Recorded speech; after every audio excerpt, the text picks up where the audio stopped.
Hey,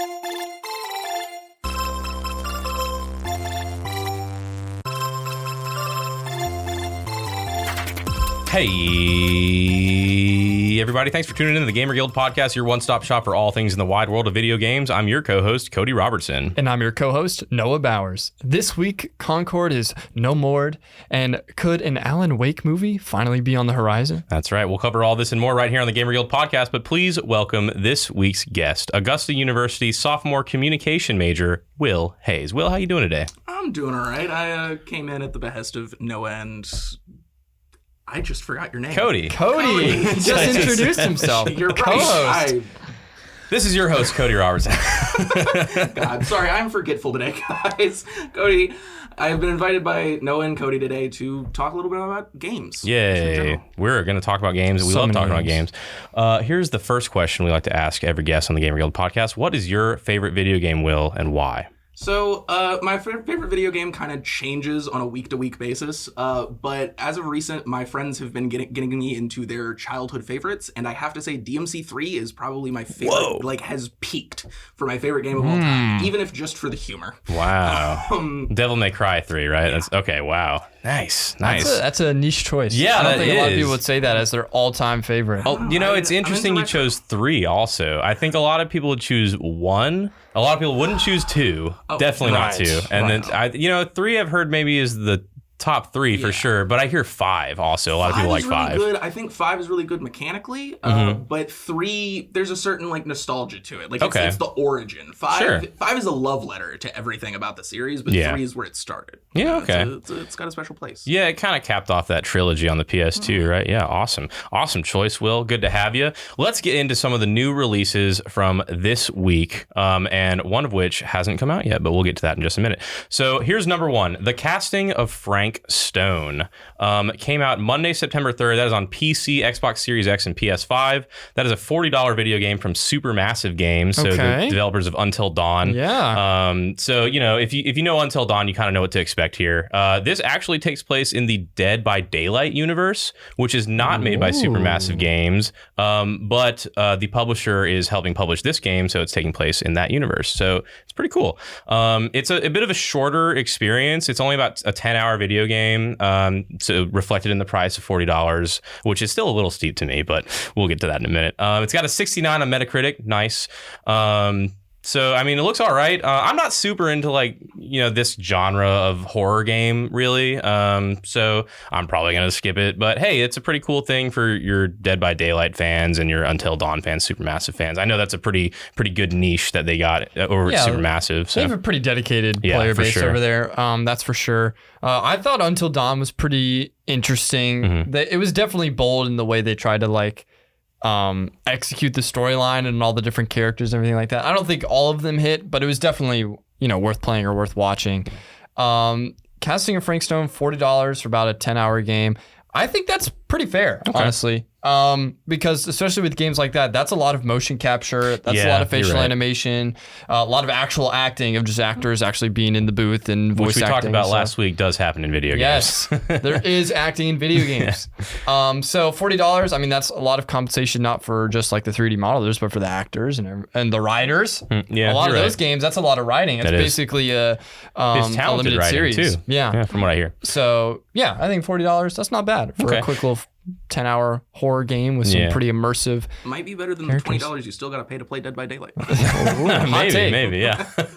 Will, do you have any interest in the Casting of Frank Stone? Do you like this genre at all of horror games? So I've never really gotten into the atmospheric horror genre for the most part. I struggle with horror games getting through them, but I anxiety and everything. But I enjoy Dead by Daylight, and I'm curious about the universe. Yeah. I'm curious about where they're planning on going with the world outside the entity's domain. Yeah, there you go. Because that's it. They seem to be getting at how the entity pulls things into its domain from the outside world, and that's really interesting. Yeah, I think it's always cool when you have dedicated franchises like this start to branch out and expand their lore, expand their canon, and see what else they can develop with it. So I think it's a super cool creative. outlet that just like Riot has done with Arcane. Right, and exactly. and stuff like that. Yeah. Good stuff. Well, speaking of games that take place in established lore, the next game that came out this week, Harry Potter Quidditch Champions. So this is the Quidditch game that you may have heard of. It finally came out. Didn't have a whole lot of marketing that I saw. I didn't even know this came out. Yeah, exactly. So it just kind of it came out on Monday though, so it's on everything minus the Switch, which is kind of the MO these days. It's only $30, so that's pretty nice. It's by a studio called Unbroken Studios, published by Portkey Games, WB's subdivision of the little Harry Potter game stuff. They published Hogwarts Legacy also. Yeah, I've seen some footage. You know, it kind of looks like that game. I played it on the GameCube, Quidditch World Cup that came out in like I think 2004 or something. Okay. Kind of looks, similar to that, but that's just because it's a Quidditch game and I can't think of another Quidditch game. So that's probably why I'm drawing that comparison. Yeah. But it looks kind of cool. It's got kind of a cartoony graphic style. Oh yeah. Noah's looking at the video. There's a cosmetic in the game where you can be the PS1 Hagrid. Yeah, so that's pretty good. That's pretty funny. That's pretty funny. Yeah, this is like the super like polygon Hagrid head from the PS1 era. Man, that's pretty good. Yeah, so I mean, if you like Quidditch and Harry Potter, you kind of know like what to expect here. It's a Quidditch video game. I mean, that's kind of all I have to say about that. There you go. So you kind of already know from me saying that if you're going to be into it or not. There you go. Any interest in this, Noah? Will, anything? I mean, I'm already not a sports guy, and I'm really not a Harry Potter guy, okay. So this is really not in my niche. Two strikes. I mean, yeah, I don't know. It's got brooms. That's cool. Yeah, I like cleaning and sweeping stuff. So. I think it's cool for the Harry Potter fans. They've been eating good with the games recently. Hogwarts Legacy was a huge success. Best-selling game last year. Yeah, a lot of good reviews from gamers and Harry Potter fans alike. Yeah. So happy for that. And so here's just a little extra Harry Potter Quidditch Champions, a mode that a lot of people thought would already be included in Hogwarts Legacy, but they said it didn't really fit. They didn't think it would work. So it's cool that they just made its own separate entity that it can have its own way to like, is it going to be a live service game, I'm guessing, where they're going to update and stuff like that? I haven't heard anything about if they're doing updates yet. But I guess we'll stand by and see. We'll see. But I'm also curious, is this more of a 2K Madden situation where you're playing out like a Quidditch championship, or is this like you're playing against other people online, normal like multiplayer? I don't know if it has online support. It does, to me, from the impression I'm getting, it looks more like a single player type experience, or maybe a kind of a little bit of a couch co-op. I can't imagine these days releasing a game without online support, though. So. Yeah, it is single player, online PvP, and online co-op. Okay. Oh, great. Online co-op. Oh, that's pretty cool. Okay, I like that. So according to matchmaking. Yeah, pretty nice. Okay, well, there you go. That's a pretty good selling point, I think. Didn't have that in the GameCube days, so there you go. Or it was very primitive if we did, Okay, well, that's Harry Potter Quidditch Champions. I'm not a big Harry Potter fan, so probably skip, but, pretty cool that they have it. It's only $30. $30. That's pretty cool. Not bad. We were just talking about games under 70, so that's nice. Yep, Harry Potter Quidditch Champions came out Monday, September 3rd on everything but the Switch. $30 video game by Unbroken Studios and Portkey Games. Check it out if you're into that. All right, next one. I'm pretty excited for this one, guys. Age of Mythology Retold. And so if you know what Age of Mythology is, it's a game that came out in 2002. Yeah, 2002. It's a spinoff of Age of Empires. Okay. And it's technically part of the series Age of Empires. I think it's a spinoff, kind of in the same way Alpha Centauri is a spinoff of Civilization, but it's really part of the series, whatever. But it's the same people that make Age of Mythology. So if you're into Age of Mythology and RTS games, you kind of know what to expect here, except it's during mythological times in like ancient Greece and ancient Egypt, and there's fictional like Atlantis and stuff like that. So it's pretty cool, and you get god powers and stuff like that. Along with all the other RTS mechanics that like Age of Empires has. So I really like it. I really like RTSs. So I was super into it. I actually played it a little bit last night. It's pretty fun so far. But like I was telling Noah earlier, an hour and a half really isn't a lot of time to get into the mechanics of an RTS, So I'm excited to get back into it though. So there's Age of Mythology Retold. Came out Tuesday, September 4th. That's on PC and Xbox Series X. So it's on console for an RTS game. That's pretty cool. But it is a Microsoft owned exclusive. It's $30. There you go. We're doing pretty good with the prices this week, guys. We're doing pretty good. It's by World's Edge and Forgotten Empires. So yeah, like I said, remaster of Age of Mythology from 2002, spinoff of Age of Empires series. It's got an 84 on Metacritic, so reviewing very well. And like I said, I played a little bit last night. And the thing you look for in a remaster or something like that is like bugs, basically. Didn't see anything, but like I said, an hour is not a long time. But yeah, it ran really smooth for me. I have a really beefy PC, but it ran pretty smooth. Didn't have any problems. Had a great time with it. Just wish the tutorial was a little more tutorialized. I think that's a big problem with a lot of RTSs. So I mean, there's just so much in those games. Yeah, it's always so much. Yeah, especially learning for the developers, really tough. They've spent 100 hours going through all of this, so it's just I can't imagine secondhand to them. They don't know where to start. Yeah, I can't even imagine. I talked to a little while ago about like when Civ 7 was announced. They always do that huge deep dive and like, okay, guys, deep breath. This is the video game, and it's like a 2-hour presentation. This is everything. Yeah, how you're gonna play it, and then speaking of Civ 7, I was looking into some of the like influencers and YouTubers that got like early access to playtest the game. They were talking about it on Twitter a little bit, and apparently one of the YouTubers that's infamous, he usually makes videos on like how to break the game. Okay. Like he'll get a Civ and he finds a way to exploit it and then like goes crazy. Nice. Well, he found a way to do that already in Civ 7. Wow. And the developers had to like tell him like, hey, we have to ask you to like please to get off the game for right now so we can like fix it. And he was like, it took him like maybe 2 hours. Oh my god. Because everybody, they're all like in a room together because they were supposed to be like talking and discussing. He's like, yeah, I kind of just infinite money glitch, infinite everything. Infinite money glitch. And they're like, oh my gosh, that's crazy. You want to come work for us? Will break everything. Everything. He's broken Steam to the point of being able to make money off of Steam sales multiple times. Oh wow. His exploits they're pretty funny. And so yeah, check out his content, Spiffing Brit on YouTube. Spiffing Brit on YouTube. There you go. And so yeah, he got invited to the Civ thing. So I'm curious to see how fleshed out it'll be when it finally drops. Yeah, we'll see. Yeah, I'm excited for Civ 7 too. Maybe I'll finally jump in. You should. Yeah, we'll see. All right, well, that's Age of Mythology Retold. Came out Tuesday, September 4th on PC and Xbox Series X for $30. So check it out if you're into RTSs. I know I will. So try and find me on matchmaking one day, maybe. All right, last game of the week. This one hasn't actually come out yet. It comes out tomorrow, Friday, September 6th. And I completely forgot about this one, Astrobot. How could you forget about Astrobot? How could I forget about Astrobot? Man, it's just as popular as Mario. So Astrobot is going to be on PS5. It's a PS5 exclusive for $60. A little bit higher than the other games that we talked about, but this is Sony we're talking about. Still not 70. Still not 70. So that's a win. It's developed by Team Asobi. I hope I'm pronouncing that correctly. And they have developed the other Astrobot game. So Astrobot Rescue Mission is the VR one. And then I can't remember the name of the one that just came out previously, but it was like kind of a speedrun type like little 10-hour video game that kind of was more of a tech preview for the PS5. Astro's Playroom. That's it. Astro's Playroom. Thank you. So that was more like a tech demo for the PS5 when it was packaged with every PS5. So right. Not like a full game. This one is going to be, they say, a full game. They're saying it's 80 levels. That's a lot, that's a lot. So trying to justify that $60 price tag, so that's good. Like I said, full scale game, unlike their other ones, which was previously a VR game and just a little PS5 tech demo. So yeah, that's Astrobot. Looks kind of interesting. It looks kind of like a platformer with different worlds where you're gonna like do a bunch of stuff in like PlayStation IP type places. I've seen stuff with like God of War. I've seen stuff like Horizon, that kind of thing. Interesting. So they're trying to like, they're trying to like mascotize their IPs a little bit here, I guess. So I guess we'll see if it's cool. I haven't really seen any review numbers yet, so we'll see. Will, you look like you have something to say. The last time I remember them trying to do that was PlayStation All-Stars Battle Royale. It did not go well. What do you mean, man? What do you mean? You didn't want to play as Parappa the Rapper? I love that game. It was one of two Kratos fighting games that I got to play. And yeah, the other exactly, one was the right? PSP Soul Calibur game. Nice. Oh, yeah, I forgot about that. Lost Souls or whatever it was called. Broken Destiny. Okay, yeah, some weird name. I saw some news about this. I didn't know it was releasing tomorrow, but I knew it was coming out.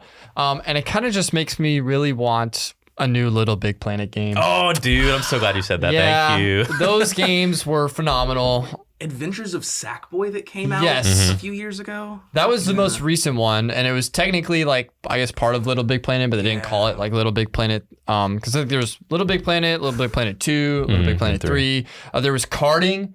Little Big Planet karting. Oh, yeah. Whoa, that was deep in the memory bank, dude. Yes, wow. I played that one, and it was a lot of fun. That's one of my favorite PlayStation franchises. Nice. Great platformers, great world design and it's really storytelling. It's more of a Super Mario Maker type situation than a Super Mario, I'd say, but that's what makes it so great, I think. Super Mario Maker was around. Yeah, exactly. Yeah. Well, and they had their own dedicated levels and campaigns as well. It wasn't just player made. They were really good too. It was well designed. And so I miss those games. And so seeing this game, I'm sure Astrobot will be a good 3D platformer. It looks unique and has that cool tie-in with all the PlayStation franchises. But Little Big Planet. That's the PlayStation platformer that I want. That might have been my most played PS3 game actually. Really? Little Big Planet 2. I think. My most played PS3 game probably Skyrim.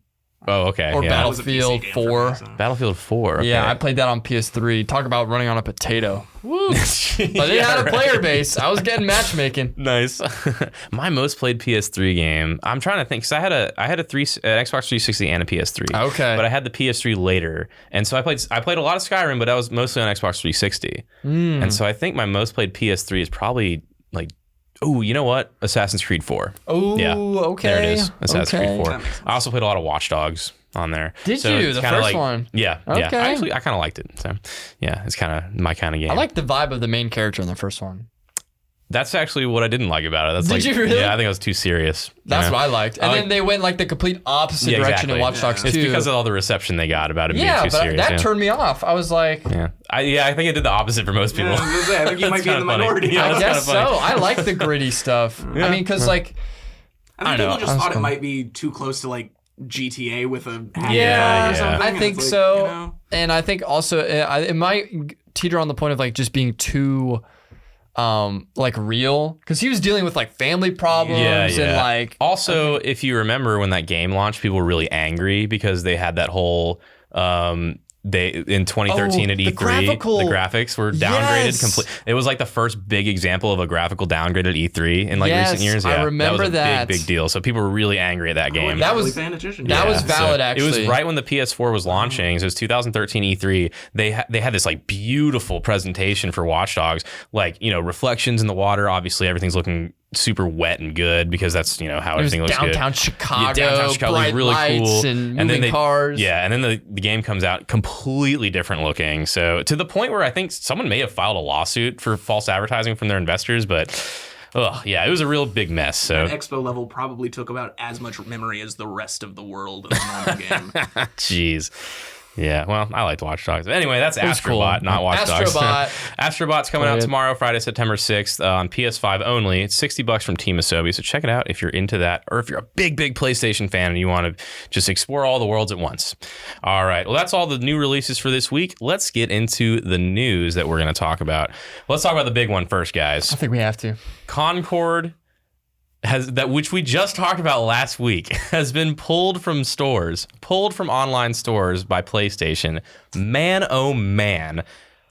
Noah, I'm shocked at this. How do you feel about it? Because I feel, truthfully, Cody, I think this is our fault. I think because we didn't buy the game. You're right. I think you're right, man. The Gamer Guild podcast has just reached a level where we need to be careful with how we talk about this. Man, I'm sorry, Firewalk. Man. No, I do feel actually very, very bad. A lot of sympathy goes out to Firewalk Studios. But we talked about this on last week's podcast. Sure did. I'm not surprised. Yeah. I mean, this was destined to fail. Yeah. Pardon the pun. Destined. Hey, nice. With all the skeletons of Bungie filling Firewalk Studios. But this was not, it was coming into a crowded genre already. Mm-hmm. We talked about how the $40 price tag is already setting it up for not good player base when Marvel Rivals is right around the corner. That has been broadcasting that everything's free. Yeah. So this comes out, it's a polished game. Gameplay looked good. Character design looked flawed. Maybe not very original. Also not a huge deal to me, but a lot of people didn't like it. I don't think, some people were trying to talk about the wokeness of the characters, anything like that. I didn't see any of that in there, and personally, I don't even think that has any merit on the value of a game. It happens with every new game. Exactly. On the back of Justborn coming recently, it's easy to... And movies in general, so that's not what we're talking about. I'm talking about just in terms of the actual character design. I just didn't find it very appealing. And I think a big part of that is who is directly responsible for this mistake, and that's going to be Sony Entertainment. This is not Firewalk Studios' thing. This has been in development for 8 years. That's a long time. That's long for a video game too. Yes. And video games take a long time, so it's really surprising. And for a multiplayer game. And I guarantee you this has gone through a lot of creative decisions, and I think this got slapped with that Sony realism, like graphic fidelity that they want to put on all their games, rather than it being kind of like cartoony or a little bit more vibrant like Valorant or Overwatch, which is obviously kind of the lay of the land right now. People don't really want to play like PUBG Battlegrounds. That's not really, or PUBG, sorry, that's Battlegrounds. We know what you meant. PU Battlegrounds. Yeah, PU Battlegrounds. That's not really the wave anymore. H1Z1, that like gritty realism with the violence. And those have fallen off pretty hard. Exactly, too, by the way. because the player base just isn't wanting to play it. It's Fortnite, it's Overwatch, it's Valorant, it's these cartoony, it's the fun. Yes, these super vibrant colors that are all there, and Concord really wasn't doing that. Yeah. So that also added to it, and then it's just nobody played it. I mean, I've never seen, just before even talking about like pulling from stores, which is already monumentous. Yeah. The player count of when this game dropped was so abysmal. I think the only thing that came close in recent memory to me was the Gollum game. Oh, yeah. That came out like last year or something like that. I mean, that was atrocious. But I still think it's not as much a failure as this because of how much investment exactly. Sony has put into this. It didn't take 8 years to make Gollum. Right. And it's not backed by a AAA studio. It's not like it didn't have custom controllers and limited edition skins and all this stuff. I mean, this is just a failure of marketing. This is a failure of creative direction, executive involvement, and it just sucks because Firewalk Studios put so much time and effort into this game, and none of it's going to be rewarded. Yeah, and they're gonna get the brunt of all of this. By the way, so you think Sony's going to fire anyone? No, Firewalk's gone. I think I wouldn't be surprised if Firewalk gets shut down. Yeah, 100%. If Firewalk gets shut down, I wouldn't be surprised. And it's unfortunate too because it is Sony. There's none of this blame can be put on Firewalk, especially after all the controversy with Helldivers 2 and how clear it was that it was just Sony pushing for it. Yeah. I mean, it's still unavailable in like at least 10 countries across the world. Yeah, on Steam, right? Yeah. And I think my prediction is Firewalk will probably be dissolved within a few months, and they'll be pivoted to Bungie's direction to develop the next Marathon game. How long has that been in development? Well, it's been a while. The quote-unquote development, I think it's been in pre-production for maybe the last year or 2 years. That's not that bad. Okay. I don't think they've actually started hard developing it until I think people recently. have just kind of known about it for a while. Right. I think they were really early when they like started talking about it. Right. Cool. When they advertised it, they're like, oh, and everyone Marathon. and I think everyone anticipated it too when they got bought. Maybe they'll bring Marathon back. That kind of thing. So I think that's what's going to happen. They're just going to pivot them that way since they're in that multiplayer. And then we'll just see what happens again. Jeez Louise. Speaking of Bungie, did you see the Destiny Rising or something mobile game that got announced or leaked? I think. No. What? You didn't hear about this? No. So there's a Destiny mobile game that is like going to be coming out. That's going to be like a very big part of their. Yes. This is from Forbes 2 days ago. Destiny Rising is the latest rumored game in this storied franchise. Man, I just played Destiny last night. Don't make me do this. Yep. Don't make me do this, It's Bungie. made by Bungie and, guess who? NetEase. Oh, no. Our lovely friends that are developing Marvel Rivals. Marvel Rivals and a lot of mobile games. Interesting. This is from leaker Kuraxis, who says that the game is still in production despite a wave of cancellation and layoffs recently done at Bungie. Yeah. A Destiny mobile project is very much real in the sense that some form or another of the concept has been in development for years now, and it's been promised the series would head to mobile for ages. I just want to paint this picture real quick. Yeah, let's paint it. So just give me a second. I'm betting. sorry. It's just ridiculous. I'm betting that at least some of the devs that had this idea worked on Diablo Immortal. No way they did. Think so? So okay. Maybe. Here's the picture I'm going to paint. So Bungie, you just laid off a bunch of people, right? And then the next thing you're going to do is make a mobile game. Are you serious? Well, it's been in development. It's been in development. Oh, great. Wonderful. That is just the worst track record you could possibly have as a consumer. So as a consumer, me looking at Bungie right now, I'm like, okay, what's the next thing gonna be? Like some sort of like, it's gonna be like a mobile game that has one of those weird ads, you know, on Twitter, and stuff. It's gonna be one of those or something. It's like, what is going on here, guys? And man, oh man. Even worse, we have gotten pretty much confirmation that we're just not getting another Destiny game. Nothing else is coming to the universe, and that sucks. Yeah, it does. It's such a compelling story too. Yeah. We might see a Destiny 3. Not anytime soon, though, because I think they're going to pivot to Marathon here in a little bit. And they did just change the format of the Destiny expansions here pretty recently. So but that's still rumored to be in development. That doesn't say it can't be canceled in the future based on how stretched thin Bungie is currently. But they might be getting some reinforcements from their friends over at Firewalk. We'll see. Let me real quick before we get off Concord, let me read the statement, the actual statement from Ryan Ellis, the game director. It says, Concord fans, we've been listening closely to your feedback since the launch of Concord on PS5 and PC and want to thank everyone who has joined the journey aboard the North Star. Your support and the passionate community that has grown around the game has meant the world to us. However, while many qualities of the experience resonated with players, we also recognize that other aspects of the game and our initial launch didn't land the way we'd intended. Therefore, at this time, we have decided to take the game offline beginning September 6, 2024, which is tomorrow, and explore options, including those that will better reach our players. While we determine the best path ahead, Concord sales will cease immediately, and we will begin to offer a full refund for all gamers who have purchased the game for PS5 and PC. So you get a full refund if you got it.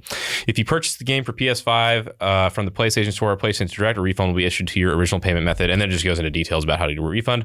Boy, oh boy, this is crazy. September 6, 2024, that is... Oh, I'm sorry. No, this announcement came out September 2nd. Right. This is going to be happening 10 tomorrow. days after the game released. 10 days. Less than 2 weeks. Yeah. 10 days. I can't believe that.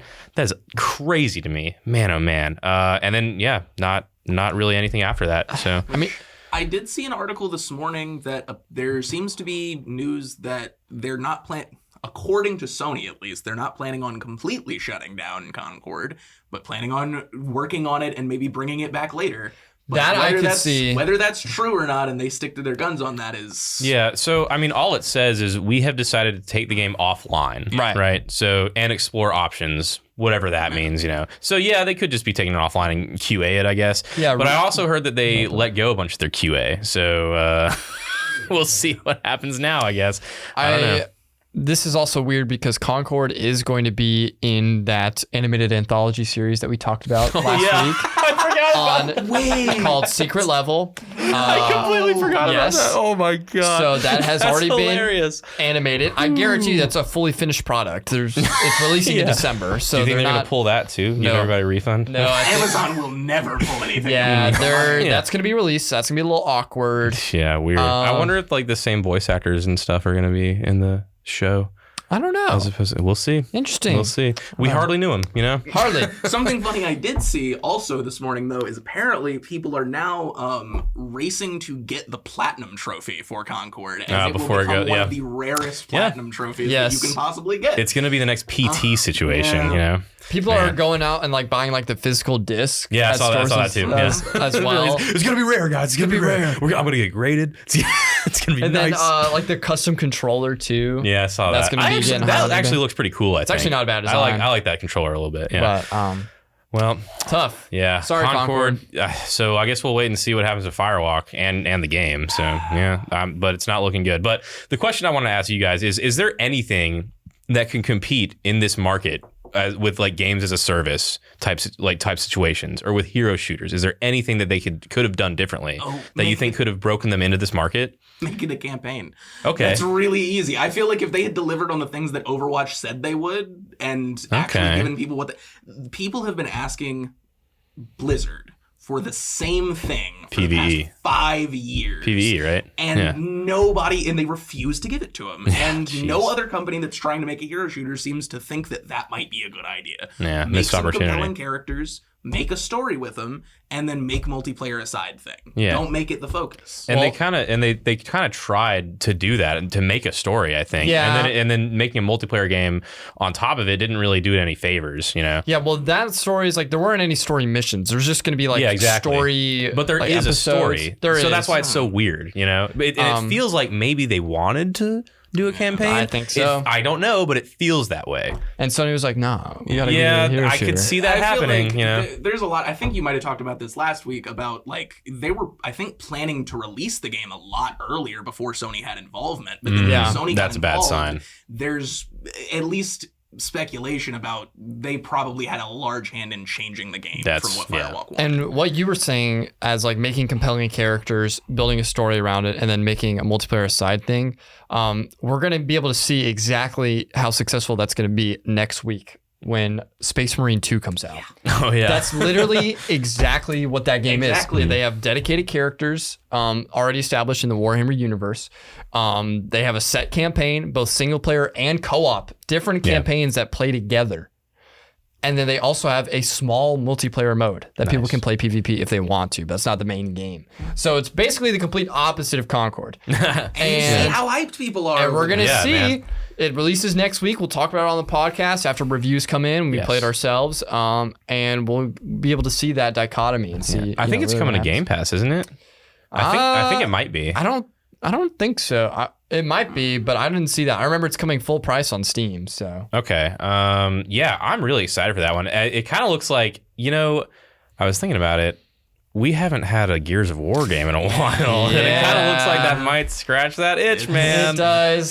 It's everything I've seen is like it's supposed to be Helldivers 2 meets Gears of War meets like Overwatch meets all of these different genres that are just like it's just making a good game to like service the fans for what they want. And to be honest, when I first saw the trailer and then I watched some early gameplay reveals, it just looked to me, I'm like, oh, so this is what Helldivers wanted to be. Okay. In my opinion. I'm like, this is just this is everything I was enjoying and getting from Helldivers, but better and more fleshed out. Okay. And more polished. Yeah. And so I was like, well, sorry, I'm going to be playing that until... There you go.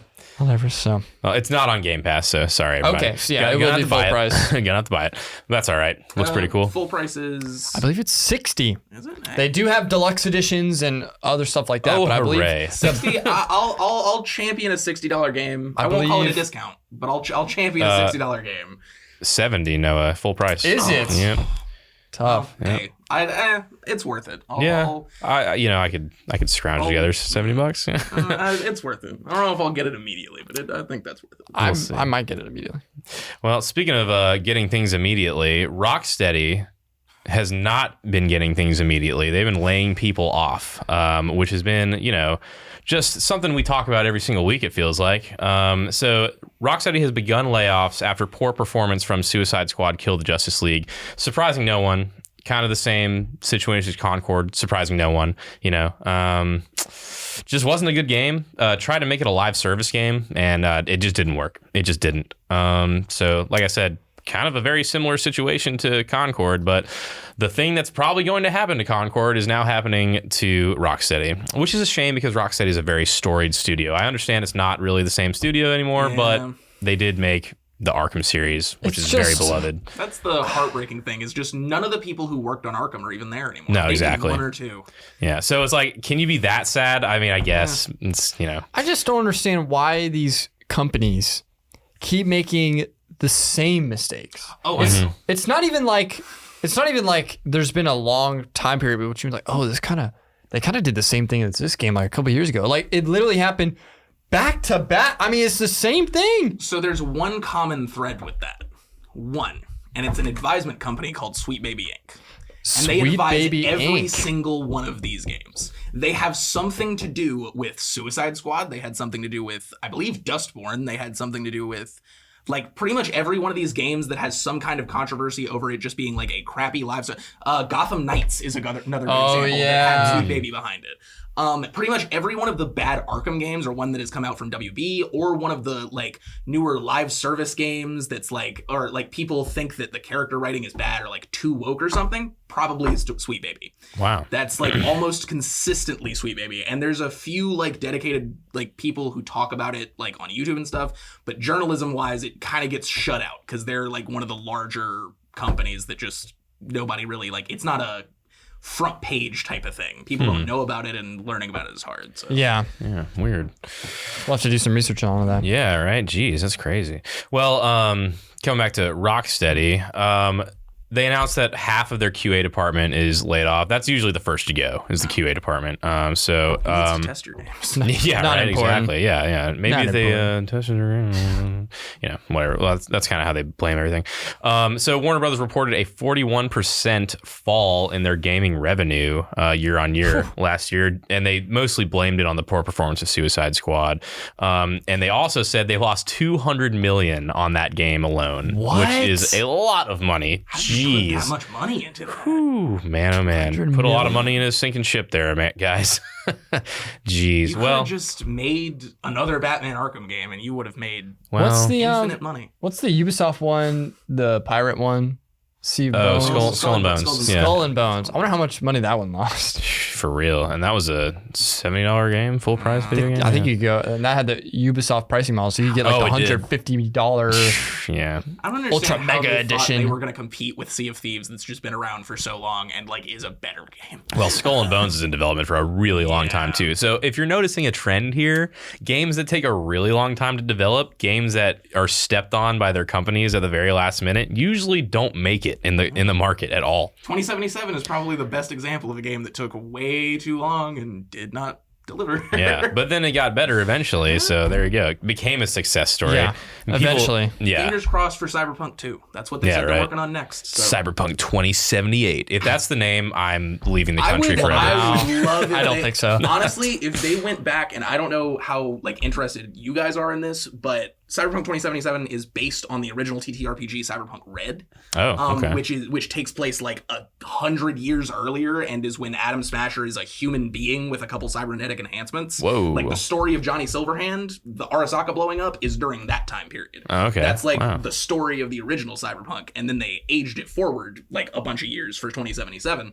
I would love to see if they went back and did go back in time into like Cyberpunk Red. You want to see Adam Smasher? I would love that. I'd love that too. Yeah, that'd be really cool. Even if it wasn't following Johnny Silverhand, even if we got like I don't need to follow Johnny Silverhand. I mean, like that's.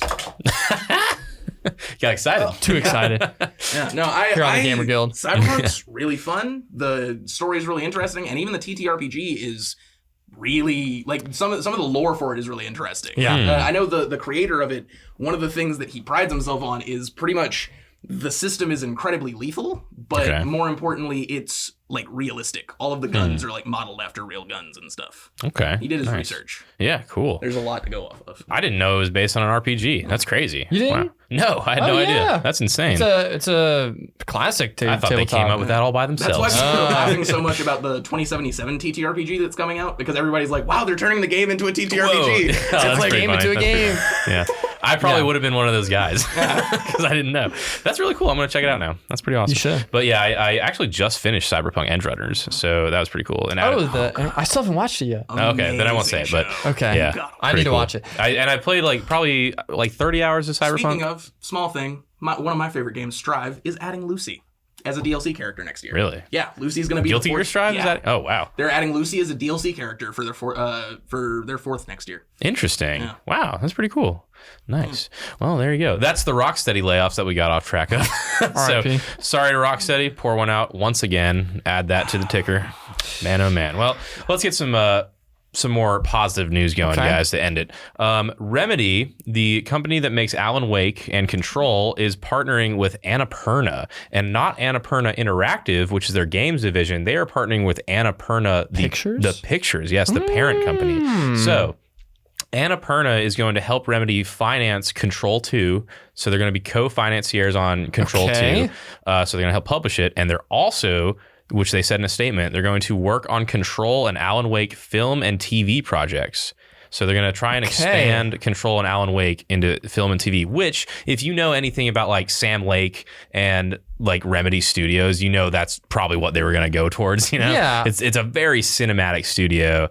And that's a pretty easy transition, I think. Yeah, for sure. And Annapurna is the perfect company to do this with. Oh my goodness. The perfect, like that, they kind of got that psychological horror feel. Right, you know what I mean? Oh, it's just a some great indie thrillers that deal with some pretty mind-bending stuff. So I like that. That's very interesting. This might be like a first in terms of like a connected like media project. I would argue Mario and Illumination. That's true. Yeah. That's true. But this is the first in a game, I think, I would say. But dude, this is really cool. So my question to you guys is, what do you hope to see from Remedy and Annapurna? Okay. I have my answer. All right. Go ahead. Nick. I'm going to say I would love to see a limited series. Yes, thank you. On Alan Wake. Okay. I'm thinking 10 episodes, hour long, like super character driven, thriller drama. I'm not sure where they would be able to stream that. If they would sell it to HBO or Netflix or something. Annapurna's got all that, man. But if they produce that, that'd be really cool. Now, I will say, I've only played Control. I haven't played John Wick 2, so my understanding of it is limited. John Wick 2. John Wick 2. Alan Wake. Alan That's Wake pretty 2. good. John Wick 2. I haven't played John Wick 2. John Wick 2. I haven't played John Wick 2 either. That's crazy. John Wick was on my mind. I mean, that's pretty close. Yeah, they look the same. Whenever I see Alan Wake in a DVD, it's John Wick. That's all that comes in my mind. But honestly, seeing like an anthology series about the different worlds that are like real or not real in this world would be really interesting. I feel like drawing together all of the anthologies, especially that's easier to do in like a show or a limited series like that. That I feel like that could really sell. Anthology series would be cool. I like that as well. Yeah. I think I'm in the same boat as you guys. I would like to specifically see, in the same vein as like Loki with the TVA, something with the Department of Control. That'd be kind of cool. I think maybe a procedural type in the Department of Control. That'd be pretty nice. They already have the FBI agent angle in Alan Wake 2. So that's a pretty obvious one, I think. And they already got that Twin Peaks, like heavily inspired by Twin Peaks. So it's kind of like, Alan Wake 2, that might be a little like been done before kind of thing. So I think Control is the way to go with this. I think almost also similar. I don't know if you guys have watched this on Apple TV, but it's called Succession. Yeah, that's the vibes that I'm thinking of for Control, where it's like I can see it. Like you get multiple protagonists, perhaps, but they're all dealing with something that's like super outlandish, and they all have their own agendas, and they're like trying to figure it out. I think that could definitely be the way to go. I might need to re-look into what Succession is because I did not. Not Succession. What am I thinking of? Severance. Oh, okay. Succession. Succession. I was trying to make a connection. Apple TV Severance. Oh, okay.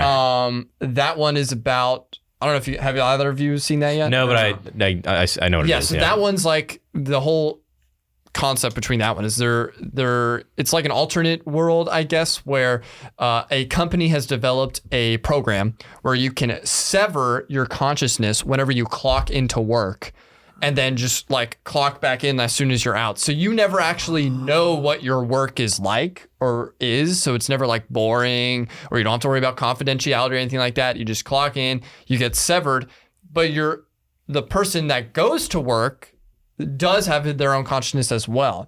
So then is it you? Yeah, so it becomes like a tale of two it's protagonists. like that Rick and Morty episode. Similar.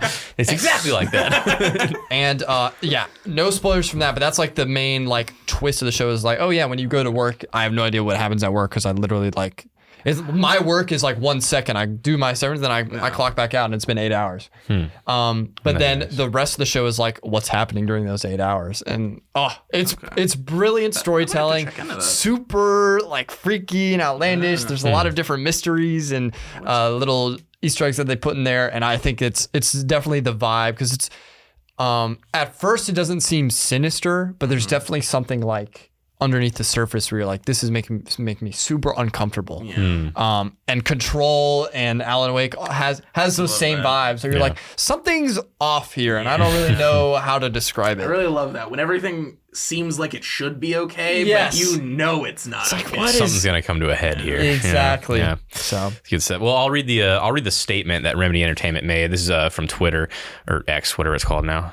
We are partnering with Annapurna to co-finance Control 2. We hope you're as excited about what this means for our creative output and ongoing independence as we are. Ongoing independence, that's important to them, and it's important to me too that it's important to them. We are also happy to announce that Annapurna will work with us on expanding the Control and Alan Wake franchises into film and TV. So didn't really go into a lot of detail, but just expanding the franchises into film and TV. So yeah, exciting to kind of speculate on, good stuff. Well, yeah. What kind of crazy actors do you think we're going to see this time? Nicolas Cage. Yeah, no, fully. I 100% believe that. Yeah, definitely. He's going to show up at some point. That's a hefty price tag. Yeah, right. I don't know if it is. I remember DVD. He worked for like pennies for DVD because his son liked it. What about Pedro Pascal? Oh, See that? Okay. Yeah, I could. Yeah. I think he might be in too many things now. He might be too high of a Probably. price tag being Mr. Fantastic. That's true. Yes. And Joel. So, yeah. Yeah. I mean, hey, if you're doing Alan Wake or Control, you're probably going to anticipate a huge That's budget. true. Like, that is true. Yeah.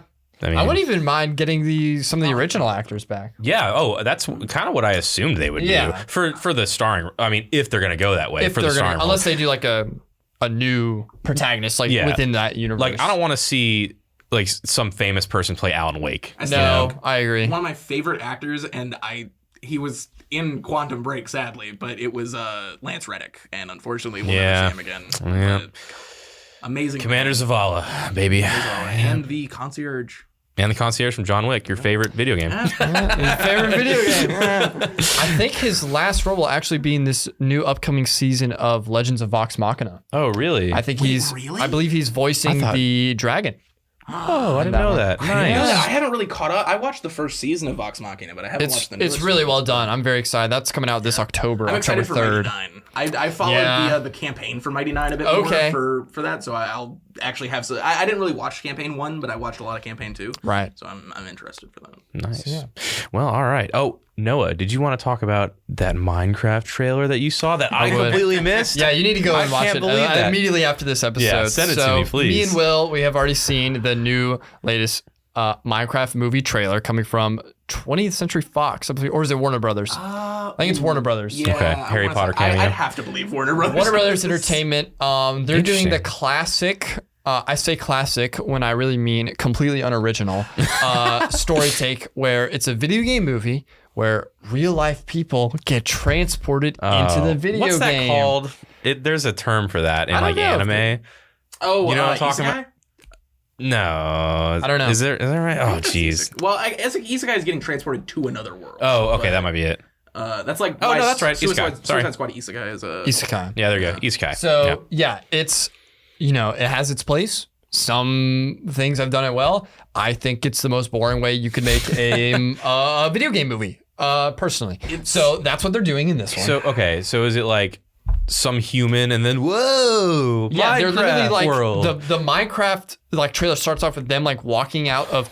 It looks like a Nether portal, but it has Minecraft blue. store. It's an Aether portal. It's an Aether portal, but not with glowstone. So it's obsidian with blue, and you're okay. You know what it looks like? It looks like the portals that they did for Minecraft Legends. So there's already plot holes. All right. Yeah, and so then there's like a group of 4 characters. They walk out. And they're like, whoa, it's a Minecraft world. There's like a Minecraft sheep. They're like, ooh, what is that? Because it's like a realistic looking Minecraft sheep. They're just assuming no one's heard of Minecraft ever. Have you seen the any of it? No. Like any of the hold on. The creepers are like furry. What? Oh, dude. No, I'm serious. And so and then they meet in the trailer, they meet Steve, aka Jack Black. Yes. What is that? I haven't seen. Oh my god, dude. We can probably play some clips of it. Yeah, I'll play some over. Jeez. And then I'm guessing, so it looks like Steve, aka Jack Black, is not from Minecraft. He was also a real person that has been transported to Minecraft and has survived for a while. So it's Jumanji. Yeah, it's so disappointing because it is just Jumanji. It's just they Jumanji. even cast Jack Black, so it's just Jumanji. Who was also in Borderlands, or another video game tie-in movie. Which was perform well. Actually awful. Now, this is a much bigger franchise and IP than Borderlands, obviously, but I believe it's on a similar trajectory. It might make, obviously it's going to make more money than Borderlands, but I don't think it's going to make a profit. The script doesn't look that well. The cast is actually really good. I mean, you got Jack Black, Jason Momoa, the 2 young actors. I've seen them in multiple projects already, and I'm forgetting their names, but they're talented as well. But it just, it does not look that well executed. I see like. Not excited. I don't even think it can hit the so bad it's good angle at this point. It's like there's something like genuinely appalling looking at those animations. Jennifer Coolidge is in it. Well, I think she was really? in the trailer. It says she's in it. Well, I don't know who she's playing. Steve Carell is in the credits. Yes. Jermaine Clement, love him. Kate McKinnon. Steve Carell's gonna be a villager. I'm calling it. Oh, great. That'd be hilarious. Matt Berry, love his voice. Love it. And it looks like the plot is dealing with like the hordes from the Nether coming in, the piglins coming in and like The plot that Captain Sparkle taking over. Mojang. Right. Yeah. Oh, it's called A Minecraft Movie. Yeah. Interesting. Directed by Jared Hess. Who's that? I'm not sure. Every comment on every trailer I saw was just saying, "I'm so sorry, Minecraft Story Mode. I never should have been this mean to you." Real. Man, well, that's interesting, I guess. Minecraft movie is going to come out in 2025. Next year. And then right after, announcement for Minecraft 2. Great. Imagine. Dude, the world might explode if they announce Minecraft 2, man. Oh, jeez. Bigger They'll than GTA 6. do exactly what they did with Borderlands. They'll just announce Minecraft 2 right after. By the way, guys, Minecraft 2 on the way. Yeah. What if it's like an end credits scene, like Minecraft 2? That's how they announce it. Like, oh my god, Their end guys. credit scene is going to be the new Fortnite bundle to get all the skins from Starring the Jack movie. Black. Yeah, into Chris Pratt. the game. They're actually deleting Minecraft and it's going to become a game mode in Fortnite. Yeah, Oh, it's part of the creative mode. Oh, jeez. Just like Rocket League. Well, before we go, what Lego. do you guys think they should do with a Minecraft movie? If there should even be one, what do you think it should look like? I think there should be one. Okay. I think that's a phenomenal franchise. There's so many storylines you could do with it. The first thing I would do is make it completely animated. Yeah. Not live 100%. action. Yeah. Doesn't work. Just doesn't. Now, they also have, I will say the animation quality of the trailer is good. It's not a bad animation. Like the sheep and everything like that. The Like, style just is a choice. yeah, the style's a choice that most people might not like, but the actual like quality of the animation, well done. I would make it animated to look like Minecraft. Yeah, makes sense. I think I don't know if that's a groundbreaking idea, but that's probably what I would You have might be done. onto something. I mean, I think this might be a hot take. If you just took the story of Captain Sparkle's music videos and made it into an animated movie, it would be better than what we're getting. Like Maybe I would maybe take not that. as marketable since it's like a fantasy genre type thing, but I definitely think something similar to Minecraft Story Mode, you know, where it's made in the animation style of Minecraft. Oh, Patton Oswalt did the voice for that too. I completely forgot about that. Yeah, so they had like a pretty. That's got to be a big budget right there. It's Patton Oswalt. Yeah. man. Jeez. So yeah, I'm a little disappointed by the trailer, but this movie has been in development, like production garbage fire for a long time. This has been in production for many, many years, gone through multiple directors, multiple writers, multiple stars. At first, Steve Carell was going to be Steve. Oh, that was okay. the first big like rumor and announcement I remember from the Minecraft movie, and we were like, "Oh, Steve, that's Maybe funny." IMDb is leading that over or something. Yeah, I think so. I don't Okay. think he's actually So involved maybe he's not in it. anymore. Okay, cool. So it's been changed many, many times, and I think we're seeing that here because now they're going for the same cookie cutter Jumanji, what they think is going to sell. Refuse to Angle. experiment. Yeah, you know, Big Hollywood. big IP, get big money. Yeah. That's about it. But Classic. it doesn't work. And they don't know that. Well, they're gonna figure it out soon. I mean, shit, Yeah. like we have been seeing, more and more companies are losing money, losing people, laying off, and all the while, my favorite company, Larian, only continues to grow. Yes. Continues to grow. And they've said they've stated many times their desire to stay independent, which is good. And Remedy has said that too, which we just read about. So I am hopeful for the indie companies that are coming up in recent years and the newer ones, and even the not so indie companies when it comes to like Larian and stuff. Just the bigger companies that are committed to the indie like values. double A. Yeah. let me ask you a Or they question, triple. Will. Would you consider Baldur's Gate 3 an independent game? Yes, Me too. absolutely. I would. Yep, there you go. And I wouldn't if what everyone seemed to believe was true in that WotC paid Larian to do it, but that's not true. Larian paid WotC for the license to do Oh, I didn't know that. D&D. Yeah. They like worked really hard to do it, and the only reason they're not doing more with Baldur's Gate is because WotC is a horrible company. to Yeah, move they forward. didn't. They actually said they didn't want to work with them. Yeah, they're not gonna person- do it again. The person that they had all of their communication with at WotC got laid off. Oh well, there you Like, go. it's ridiculous. Yeah, no, I would absolutely consider Baldur's Gate. So I've followed Larian since Divinity Original Sin 2 came out. Nice. Love that game. I played that. I played the hell out of that. I never beat it.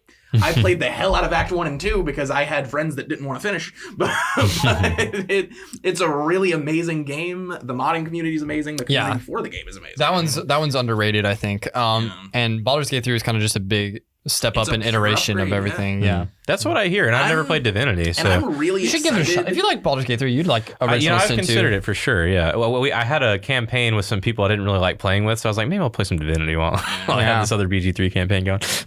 Yeah, but yeah, that's fair. Maybe one day I'll finish BG3. Maybe. I have like I think I have like 150 hours, and I have not seen Act 3. Have you finished Tears of the Kingdom? No, I haven't. No, I haven't. She's watching. And like I said, I played Age of Mythology last night, so you know. I'm just hopeful for whatever Larian's bringing next, because they said that it's not something we're gonna expect. So I'm betting it's gonna be completely off book. I'm looking forward to that. Yeah, me too. To be honest, all I want is for them to make a sci-fi RPG. If I they did, was thinking the same thing. I would lose my mind. What about a Larian steampunk project? No, would not move me. Okay, would not move me. I do like steampunk stuff. I haven't seen like.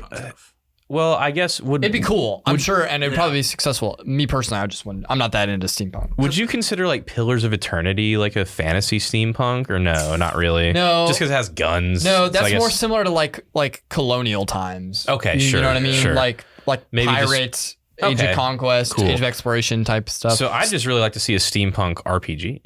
Like in the same kind of style. Yeah, like Dishonored or Bioshock. Sure. Dishonored is one I want so bad to come back.